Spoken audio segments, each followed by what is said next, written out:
The clatter of silver on porcelain was the metronome of her life. Each fork set down, each plate cleared, was a beat closer to next month's rent. Zara moved through the opulent dining room of Elysian Fields with an economy of motion that belied her 18 years. The light orange of her uniform dress was a spot of muted sunset against the deep mahogany and gold leaf of the decor. Her white apron was crisp, a shield of professionalism. She was a ghost here, an efficient, smiling phantom who refilled water glasses and described the pan-seared scallops with a voice that never betrayed the exhaustion clawing at her bones. Tonight, the air was different. It wasn't just the usual hum of quiet money and discreet conversation. A cold front had moved into the room, centered on a corner table. She'd felt it the moment they walked in. 3 men in suits that cost more than her entire college tuition, and a 4th man who made the other 3 look like boys playing dress-up. He was the center of the stillness. He wore a Tom Ford suit, the charcoal wool so perfectly tailored it seemed less like fabric and more like a second skin. He didn't speak, didn't gesture. He simply existed in the space, and the space rearranged itself around him. But it wasn't him that held Zara's attention. It was the small child in his arms. A little girl, no older than 6, swallowed by a light pink dress, her black hair a silken curtain framing a face of heartbreaking stillness. She was as silent and unmoving as the man who held her. Zara's station was on the other side of the room, but she watched them in the reflection of a gilded mirror. She watched as the man, Kwon Jin-woo, she'd heard the host whisper his name with a tremor of fear, set a small plate of cut fruit before the child. The girl didn't touch it. Her eyes, dark and vast, scanned the room with a detached sort of emptiness that made Zara's chest ache. Her supervisor, a pinched-faced man named Gerald, hissed in her ear. "Table 7 needs their check. Stop sightseeing, Zara." She nodded, turning away from the mirror, the image of the silent girl clinging to her thoughts. She processed the payment for Table 7, smiled her practiced, polite smile, and turned back toward the kitchen. That is when she made the mistake of looking up. The little girl in the pink dress was standing on her chair now, her small body rigid. Her father, Kwon Jin-woo, had a hand on her back, his expression unreadable. But the girl wasn't looking at him. She was looking directly at Zara. One small, delicate finger lifted, pointing straight across the crowded, hushed restaurant. Her mouth, a perfect little bow that had been sealed shut all evening, opened. A single word, clear as a bell in the sudden silence, echoed through the dining room. "Mama." Every head turned. The low hum of conversation died instantly. The clinking of forks stopped. It felt like the entire city had just held its breath. Zara froze, a stack of dessert plates heavy in her hands. The word hit her like a physical blow. It was impossible. Absurd. She was 18, a college student working 60 hours a week to stay afloat, not a mother. But the girl's eyes were locked on her, wide and certain. Kwon Jin-woo's gaze followed his daughter's. For the first time, he looked at Zara. It wasn't a glance. It was an appraisal, sharp and penetrating, as if he could see the frayed edges of her student loan debt and the worry that kept her up at night. His eyes were the color of dark, wet slate, and they held a chilling stillness that seemed to absorb all the light in the room. He showed no surprise, no confusion. Only a deep, unnerving focus. He murmured something in Korean to the child, his voice too low to carry, and lifted her back into his arms. He laid a black credit card on the table without looking at the bill, and with a curt nod to his men, he walked out. He didn't look back. The restaurant exhaled. Conversation started up again, hesitant at first, then buzzing with gossip. Gerald was at her side instantly, his face pale. "What was that? Do you know him?" "No," Zara whispered, her heart hammering against her ribs. "I've never seen him before in my life." One of the men from the table, older, with silver at his temples and a scar bisecting his left eyebrow, remained behind. He approached her, his movements smooth and deliberate. He didn't smile.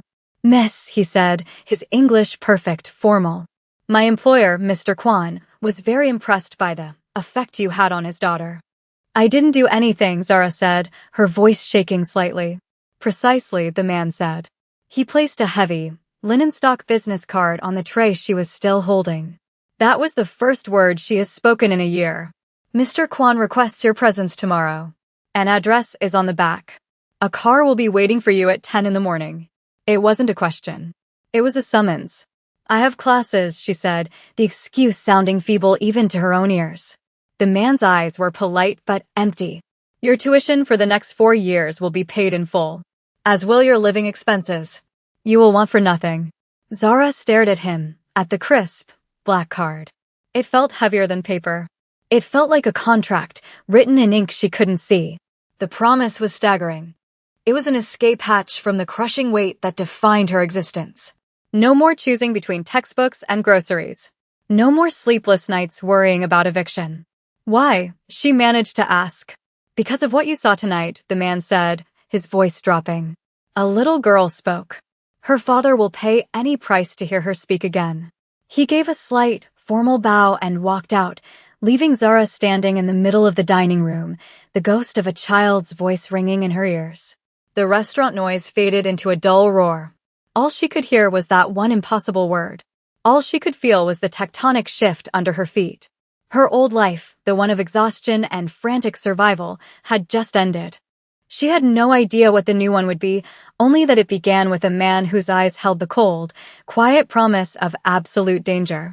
The door to the penthouse closed behind her with a soft, expensive click that sounded like the locking of a vault. The apartment wasn't an apartment. It was a sprawling expanse of glass and steel overlooking the glittering sprawl of Seoul. The furniture was minimalist, the art was abstract and unsettling, and the silence was absolute. It was the kind of beautiful, sterile place that felt more like a museum than a home. The man with the scar, who had introduced himself as Mr. Park, led her through a long marble hallway. Mr. Kwon will be with you shortly, he said, his tone as neutral as the gray walls. His daughter, Minjun, is in the playroom. He opened a set of double doors, revealing a room that was a stark contrast to the rest of the penthouse. It was filled with soft carpets, colorful toys, and a miniature library of children's books.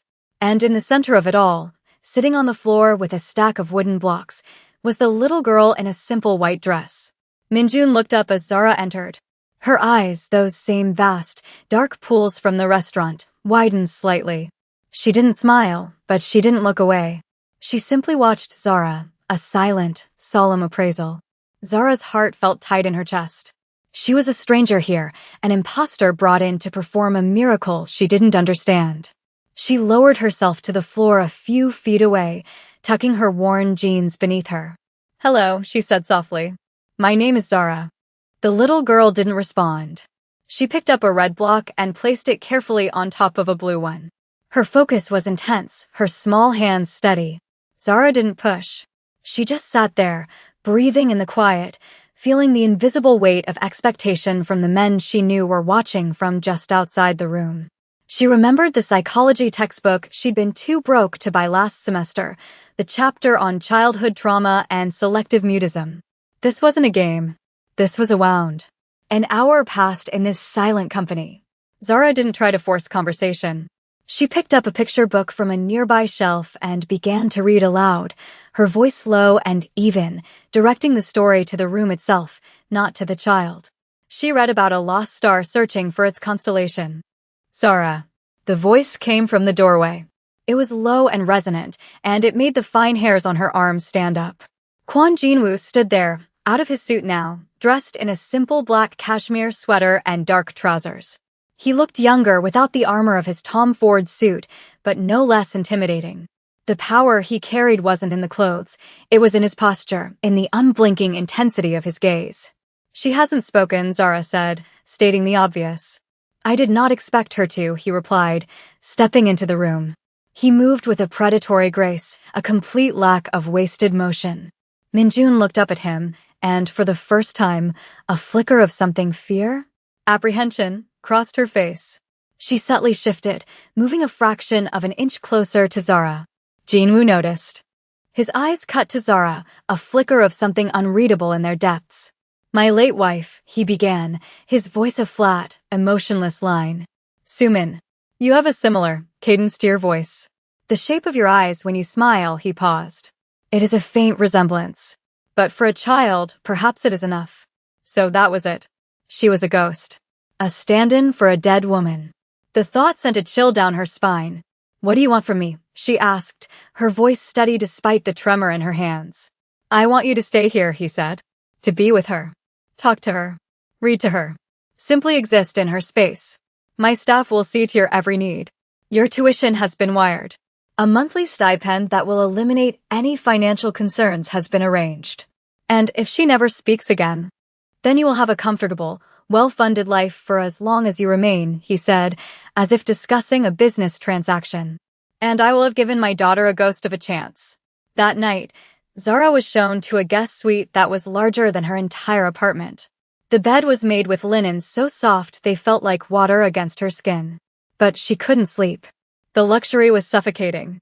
She was a prisoner in a gilded cage, a performer in a play she hadn't auditioned for. Around 2 in the morning, a sound jolted her from her restless thoughts. A thin, keening wail from down the hall. A child's nightmare. She was out of bed and moving before she was fully conscious.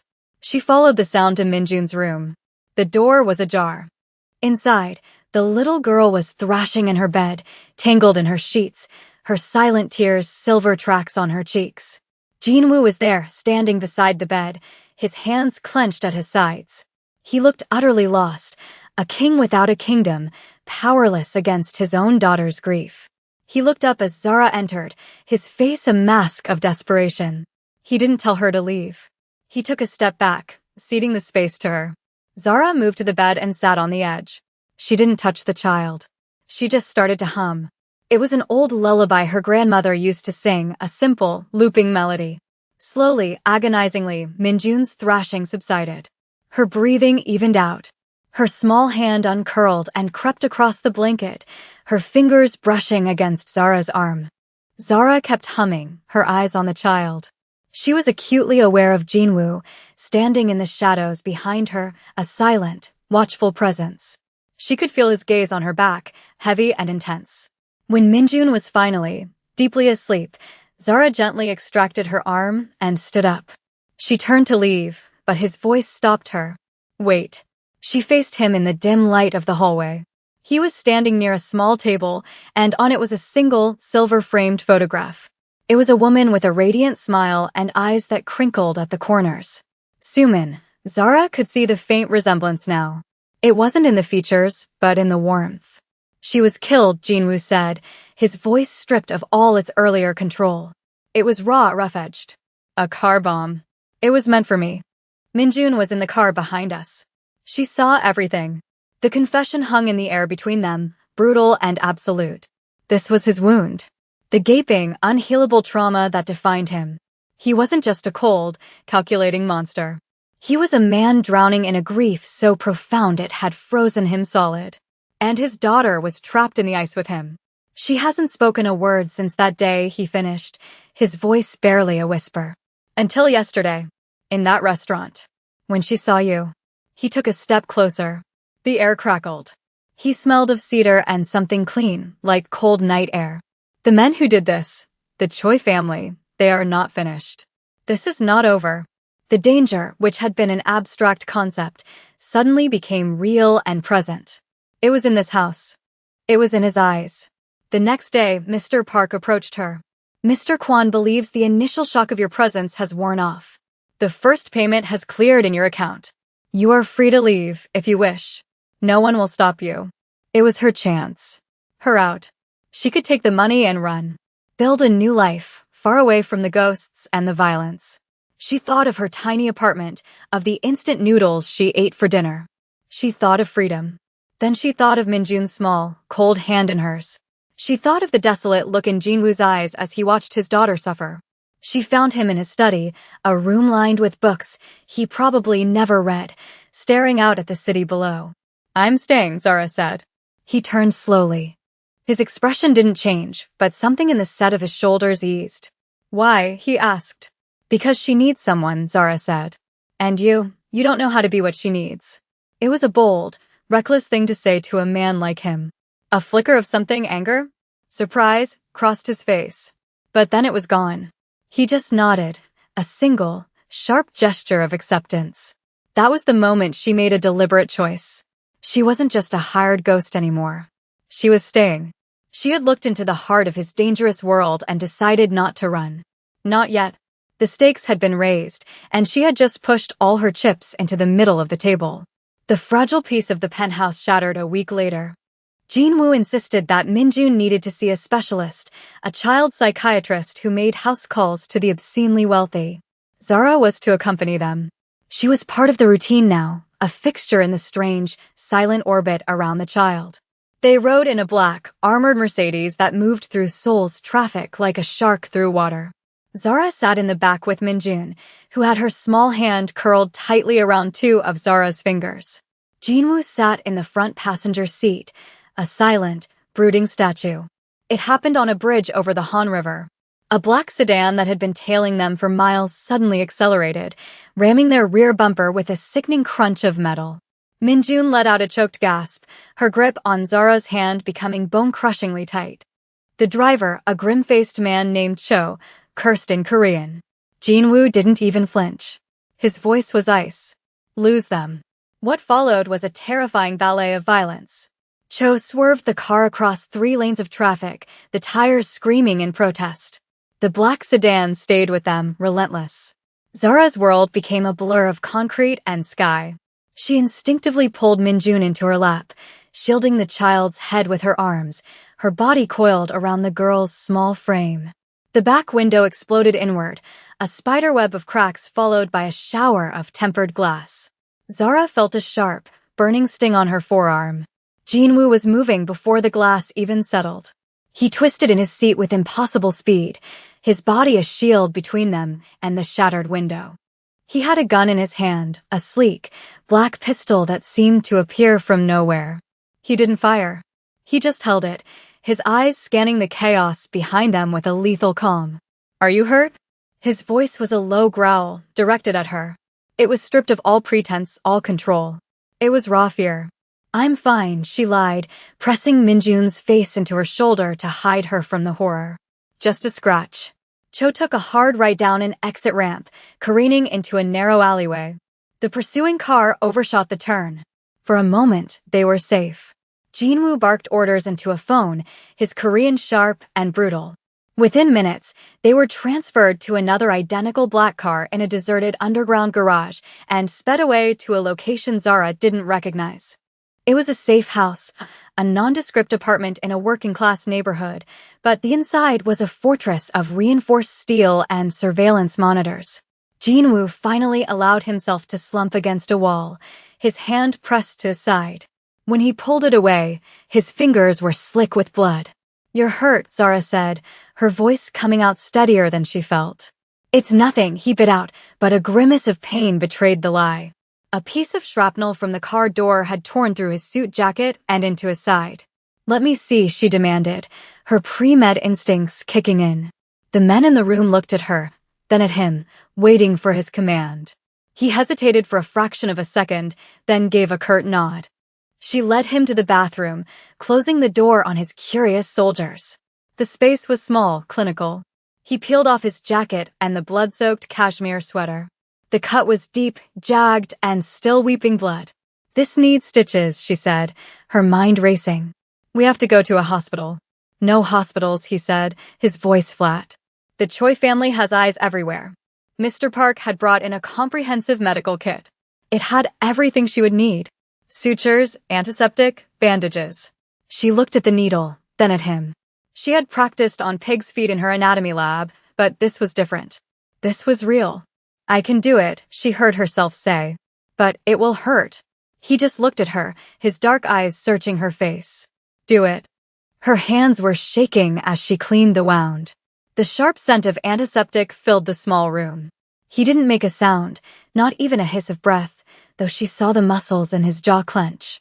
She focused on the task, on the clean, precise movements her professor had drilled into them.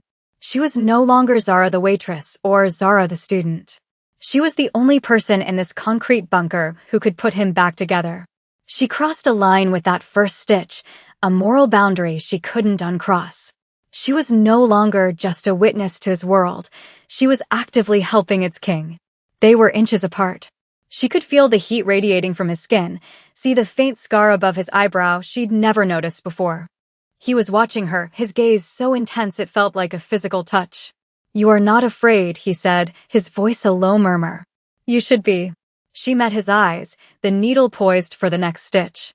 "I'm too busy to be afraid," she answered, the truth of it surprising her. He reached out, his uninjured hand closing around her wrist.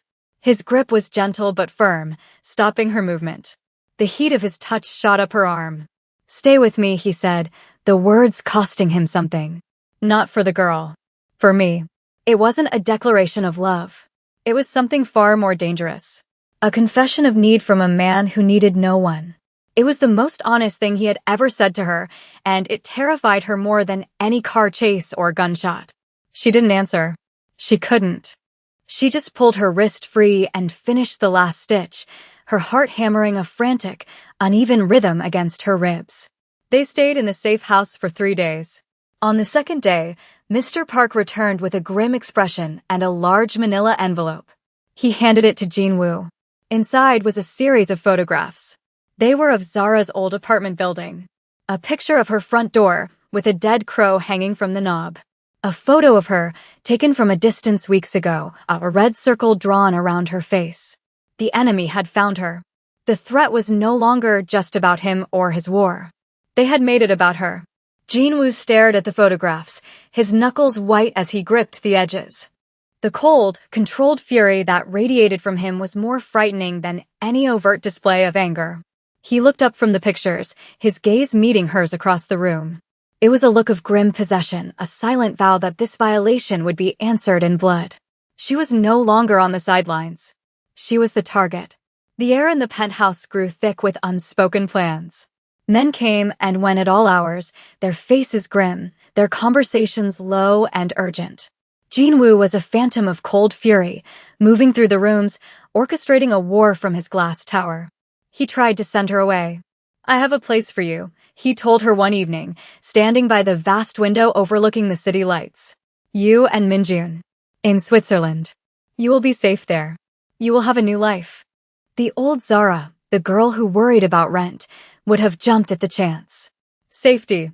Freedom. A clean slate. But she wasn't that girl anymore. "No," she said, her voice quiet but firm. He turned, his face unreadable. "This is not a negotiation. Running won't solve this," she insisted, stepping closer. "They targeted me to get to you. They know she is your weakness," she gestured to Minjun, who was sleeping on the sofa. "And now, they think I am too. They won't stop hunting us just because we're on a different continent. You have to end it." "I will end it," he said, his voice a blade of ice. "But you will not be here to see it." "You need me," she said, the words tumbling out before she could stop them. He raised a skeptical eyebrow. "Not for the fight. For the plan." His men had been studying blueprints and satellite images of the Choi family compound for days. She had seen them spread across the massive dining table. On a whim, driven by a desperate need to be more than a liability, she had looked at them. "Their compound," she said, her heart starting to beat faster. "The one in the hills outside the city. I know that area." He stared at her, waiting. "Before this, I worked catering jobs to make extra money. Any gig I could get. I worked a wedding at the estate next to it last year. The one owned by the tech billionaire." She walked over to the table, her finger tracing a line on the satellite image. "Your men are focused on the main gate, the walls. But here," she pointed to a dense patch of woods at the back of the property, "there's a service road. It's not on any official maps. It's for deliveries, for staff. It's steep, and it looks like it dead ends, but it doesn't. It connects to the kitchens of both estates. They share a generator. I remember the manager complaining about it." Jinwoo and Mr. Park moved to her side, their eyes fixed on the spot she indicated. A long silence stretched out. "It is a potential blind spot," Mr. Park murmured, a grudging respect in his tone. Jinwoo looked from the map to her face. He saw not a waitress or a nanny, but an asset. A piece of intelligence his network of spies and soldiers had missed, provided by a girl from a world he thought was entirely separate from his own. He didn't thank her. He simply nodded, a new, chilling calculus forming behind his eyes. The plan had changed. The night he left, the penthouse was quieter than it had ever been. He came to her just before he walked out the door, dressed in black, looking like a wraith. He didn't say goodbye. He simply stopped in front of her, reached out, and brushed his thumb over the now fading scar on her forearm from the shattered glass. Sumin died because my protection failed, he said, his voice low and gravelly. I will not fail again. It was not a promise of love. It was a vow of ownership, a claim staked in the middle of a war zone. Then he was gone. The hours that followed were the longest of Zara's life. She sat with Minjun, reading the same story about the lost star over and over, her voice a fragile thread in the suffocating silence. Every distant siren, every sound from the hallway, sent a jolt of panic through her. She was waiting for a call that would either free her or orphan the child sleeping with her head in her lap. The phone finally rang just before dawn. It was Mr. Park. His voice was weary, strained, but clear. It is done. Relief washed over her so powerfully her knees went weak. Jinwoo returned an hour later, as the first gray light of morning broke over the city. He was bruised, his face was streaked with grime, and his left arm was in a makeshift sling. But he was alive. The war was over. He walked directly to her, ignoring his waiting men. He stopped a foot away, his eyes scanning her face, then Minjun, who was still asleep against her. The exhaustion in his expression was profound, but underneath it was something new. Something settled. A cost had been paid. His empire was secure, but her old life was utterly gone. She could never go back to being the girl who served scallops and worried about tuition. She had stitched a mafia boss's wound. She had helped plan an assault. Her innocence was the price of admission to his world. The cost for him was just as high. He had let someone past his walls, made himself vulnerable in a way he had sworn he never would again. It's over, he said, his voice rough. He looked at her, truly looked at her, and for the first time, the ice in his eyes seemed to have thawed, just a fraction. I can still give you that life. A new name. Any city you want. You and Minjun would be safe. You would be free. He was offering her a choice. A real one this time. She could take the child he clearly adored and walk away, leaving him to his lonely, blood-soaked throne. She could be free of the danger of the ghosts of him. She looked at his tired, battered face. She looked at the man who had confessed his deepest failure, who had shielded her with his own body, who had admitted his need for her. She looked down at Minjun, whose small hand was clutching a fistful of her shirt, even in sleep. The little girl who had called her mama and tethered their fates together with a single word. Freedom was a tempting offer, but a life of running felt emptier than the gilded cage she was in. She had found something here, in the heart of the danger, that she hadn't realized she was missing. A purpose. A place. She made her choice without saying a word. She shifted the sleeping child in her arms, settling Minjun's weight more comfortably against her. She leaned down and rested her cheek against the top of the girl's silky head, then lifted her eyes to meet his. Her gaze was steady, unwavering. It was not a surrender. It was an answer. A flicker of understanding, of profound, soul-deep relief, passed over his features. The king had won his war, but he had been prepared to lose everything. And in her silent choice, he had just gained a kingdom. The three of them stood there, a strange, broken, and complete family, framed by the window as the sun rose over Seoul, the city lights below glittering like a territory she had just decided to claim as her own.